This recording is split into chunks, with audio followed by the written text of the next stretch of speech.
Thank you for joining us once more on this election night. I'm Mark Maxwell in the 5 on your side, 5+ digital studios, alongside our political science professor, Anita Mannion, who's been watching these results come in. We just got a big batch of results, 100% of the polls reporting unofficial results, but it looks like we have some clear-cut races. Alderman Joe Vaccaro falls to Brett Narayan, a longtime alderman in the city of St. Louis, and that's maybe the biggest surprise so far.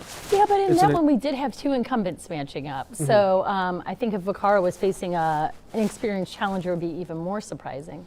Another incumbent, Tina Peel, also losing to activist Michael Browning, who comes in with a pretty strong showing. It looks like Browning has 63% to 36% for Tina Peel. That's another result. We'll just start reading off these results for you quickly. Ann Schweitzer winning a close race in the southern tip of the city against Sheriff's Deputy Tony Kirchner. She won by just about 52 to 47% of the votes there, about 150 votes roughly. Two newcomers, Daniela Velasquez and Alicia Sanye, winning their races. Those were both candidates backed by Mayor Jones and Board of Aldermen President Megan Green. And they were running, at least Daniela Velasquez was running against a former alderwoman from years ago. Right. We saw another one of those candidates from years gone by, and Ken Ortman trying to unseat Kara Spencer. She blew him out of the water. It wasn't close. Definitely. I think overall, the results we're looking at, it's been a good night so far. If you're a Mayor Jones or a Board President Green, most of the candidates they wanted to win seem to be winning. Except one. Sharon Tyus, who's been the longest serving representative of North City. She hangs on to win and defeats Tashara Earl, who Mayor Jones had endorsed. We know the mayor was hoping Tyus would lose. Right. Tyus will remain in her seat there, a prominent critic of the Jones administration and their direction. Right, but in a revamped Board of Aldermen, I think that the progressives can feel pretty good about how this night went. Yeah, and there's two other incumbents here. Norma Walker looks like she will lose her race to Pam Boyd. That's another race to watch there in the 13th Ward. Very low turnout in the 13th Ward there for some reason.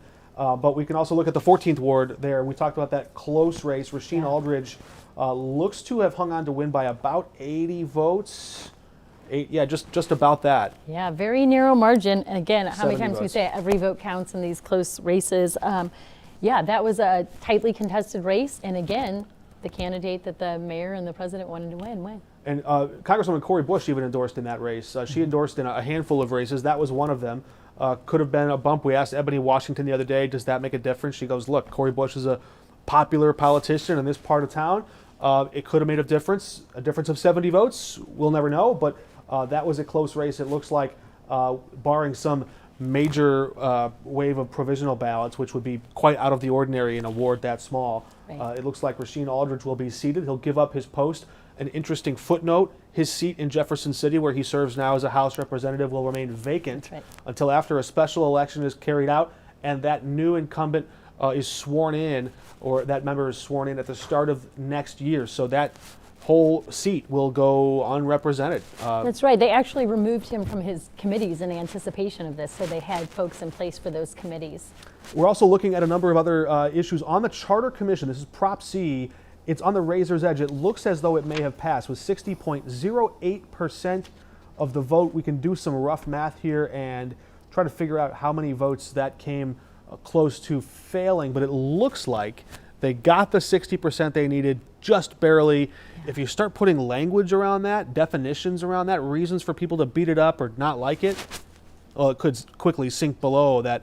But you'd have a higher turnout in a November election as well. So right. It's tough to read on that. Yeah, this will be interesting. Assuming it holds, then the mayor and Board of Aldermen are going to convene a commission and they'll start working in August for charter revisions. Does that change the way we should read into these results? The fact that there's just lower turnout, more activists are out there. They're the base, right? They're going to be there in low turnout elections. How does the politics shift in a bigger turnout election? Yeah, I think you have to have a more broad-based appeal. In these low turnout elections, it's really, if you can get the grassroots folks, which I think that Megan Green has been really good about doing, and Michael Browning has been really good about doing, and campaigning for other folks who they agree with. Some other races we didn't mention quickly, Joe Vollmer, Tom Oldenburg, also incumbents that survived their races quite easily. We'll have a lot more for you on 5 on Your Side coming up at 10 o'clock. We'll see you then. Good